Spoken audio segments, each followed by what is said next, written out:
الرجیم بسم اللہ الرحمن الرحیم وجعلنا اللیل والنہار آیتین فمحونا آیت اللیل وجعلنا آیت النہار مبصرة لتبتغوا فضلا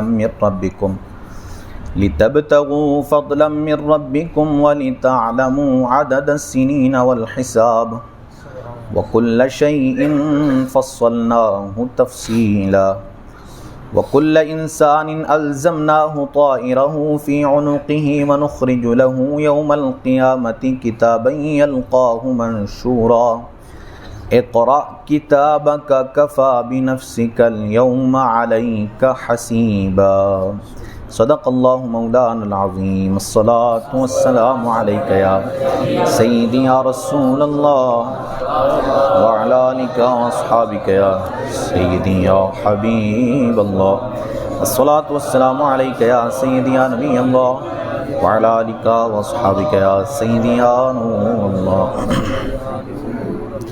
وجعلنا اللیل والنہار آیتین، اور ہم نے رات اور دن کو دو نشانیاں بنایا.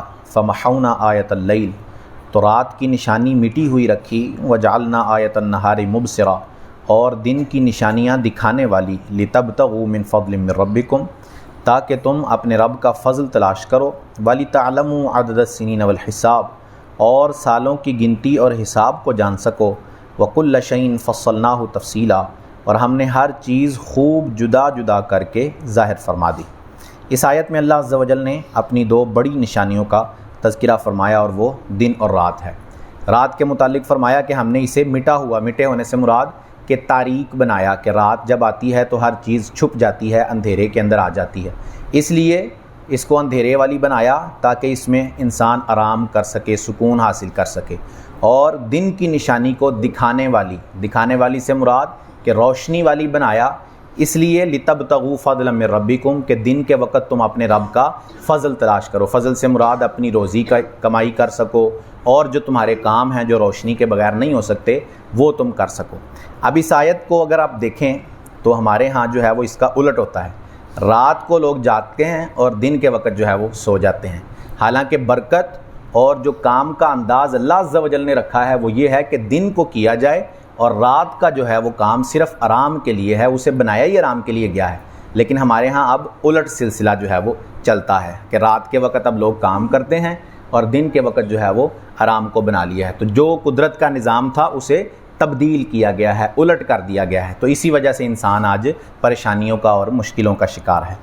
پھر فرمایا اس دن اور رات کے بنانے کا مقصد یہ تھا کہ لتعلموا عدد السنین والحساب، کہ اس دن اور رات کے جانے سے تم سالوں کی گنتی کا حساب لگا سکو. یعنی دن اور رات جائے گا تو ہمیں دن بدلنے کا پتہ چلے گا، دنوں سے جو ہے وہ ہفتے پتہ چلیں گے، اور ہفتوں سے مہینے، اور مہینوں سے آگے سال کی گنتی جو ہے وہ انسان پتہ کر سکتا ہے.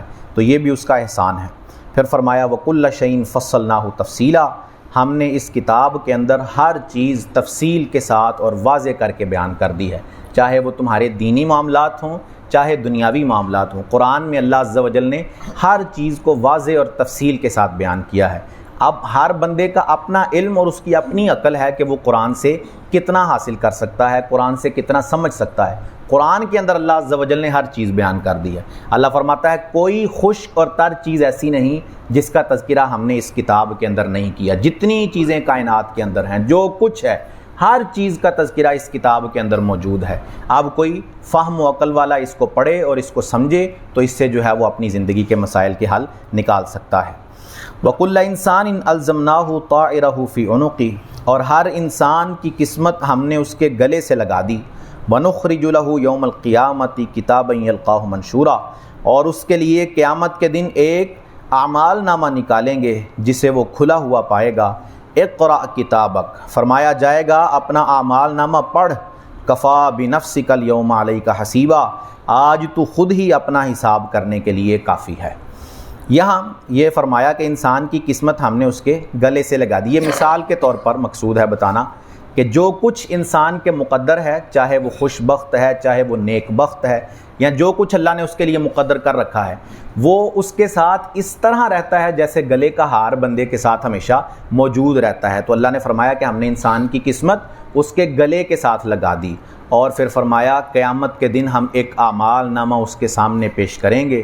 اور پھر اسے کہا جائے گا کہ اس اعمال نامے کو پڑھو اور آج تم اپنے لیے خود ہی کافی ہو کہ تم اپنا حساب خود ہی کرو، خود دیکھو، پڑھو تم نے کیا گناہ کیے ہیں، کیا نیکیاں کی ہیں، اور تمہیں خود ہی اندازہ ہو جائے گا کہ تم نیک بختوں میں ہو یا بد بختوں کے اندر ہو۔ وہ وقت یاد کریں کہ کس قدر وہ رسوائی کا وقت ہو سکتا ہے اگر وہ اعمال نامہ سارا گناہوں سے ہی بھرا پڑا ہو، اس میں بڑے بڑے گناہ بندے کے ہوں، کیونکہ اعمال نامے سے کوئی چیز چھپی ہوئی نہیں۔ آج ہم لوگوں سے چیزیں چھپا لیتے ہیں، پردے کے اندر کرتے ہیں، چار دیواری کے اندر کرتے ہیں، ہمیں پتہ ہوتا ہے، چند مخصوص لوگوں کو پتہ ہوتا ہے، باقیوں کو نہیں پتہ ہوتا، لیکن اعمال نامے میں وہ سب درج ہوتا ہے، ہر چیز اس کے اندر لکھی گئی ہوتی ہے۔ اسی اعمال نامے کے متعلق 15ویں پارہ سورہ کہف کے اندر اللہ فرماتا ہے کہ جب یہ انسان کے سامنے آئے گا تو انسان کہے گا لا یغادر صغیرۃ ولا کبیرۃ الا احصاها، کہ اس کتاب نے تو کوئی چیز چھوڑی نہیں ہے، کوئی چھوٹی بڑی چیز ایسی نہیں ہے جو اس نے چھوڑی ہو، اس نے ہر چیز کو اپنے اندر جو ہے وہ بیان کر دیا ہے۔ تو یہ اعمال نامہ جب لوگوں کے سامنے ہوگا اور سارا گناہوں سے بھرا پڑا ہوگا، بندے کو خود پڑھنا پڑے گا وہاں پر، تو کس قدر رسوائی۔ آج تو چھپا لیا، لیکن اس وقت سب کے سامنے جب میرا گناہ آ جائے گا، جب لوگوں کو پتہ چل جائے گا کہ یہ بڑی پگڑی پہننے والا، بڑی داڑھی رکھنے والا اور اچھا حلیہ اختیار کرنے والا، اس کے کرتوت کیا تھے، تو کیا رسوائی ہو جائے گی اس دن۔ یہ اعمال نامے کا جو تصور ہے، یہ جو وقت ہے، اس وقت کا اس تصور کو اپنے ذہن میں لائیں اور پھر سوچیں کہ میرا اعمال نامہ کیسا ہونا چاہیے۔ میرے اعمال نامے میں ایسی چیزیں ہونی چاہیے جنہیں میں پڑھ سکوں، جنہیں میں لوگوں کے سامنے بیان کر سکوں، میرے اندر ہمت ہو کہ میں جو ہے وہ لوگوں کے اندر بیان کر سکوں۔ اس لیے اپنے اعمال نامے کو کوشش کریں نیکیوں سے بھرنے کی، کہ وہ نیکیوں سے ہی بھرا پڑا ہو، اور اگر گناہوں سے بھرا ہے تو اس کے لیے توبہ کر لیں، کہ جب توبہ کر دی جاتی ہے تو وہ اعمال نامہ گناہوں کو اس میں سے مٹا دیا جاتا ہے، ختم کر دیے جاتے ہیں وہاں سے گناہ، بالکل جو ہے وہ اللہ عز و جل معاف کر دیتا ہے اگر بندہ اپنی توبہ کر لیتا ہے اور اس توبہ پر قائم رہتا ہے۔ اللہ عز و جل سے دعا ہے کہ ہمیں عمل کی توفیق عطا فرمائے، آمین بجاہ خاتم النبیین صلی اللہ علیہ وآلہ وسلم۔ اللہم صلی علی سیدنا مولانا محمد مبارک وسلم علیہ۔ مالک کریم عز و جل نماز فجر ادا کرنا اپنی بارگاہ میں قبول فرما، درس کرنا سننا اپنی بلند بارگاہ میں قبول فرما، غلطیاں اپنے فضل و کرم سے معاف فرما، ہم سب کی، ہمارے ماں باپ کی اور رسول کریم علیہ السلام کی ساری امت کی مغفرت فرما، ہم سب کو خلوص و استقامت سے 5 وقت باجماعت نماز پڑھنے کی توفیق عطا فرما۔ مالک کریم عز و جل تمام بیماروں کو شفا عطا فرما، رزق حلال وسیع عطا فرما، حرام کے رزق سے محفوظ فرما، ہم سب کا خاتمہ بالایمان فرما۔ وصلی اللہ تعالی علی رسولہ خیر خلقہ محمد وعلی آلہ واصحابہ اجمعین برحمتک یا ارحم الراحمین۔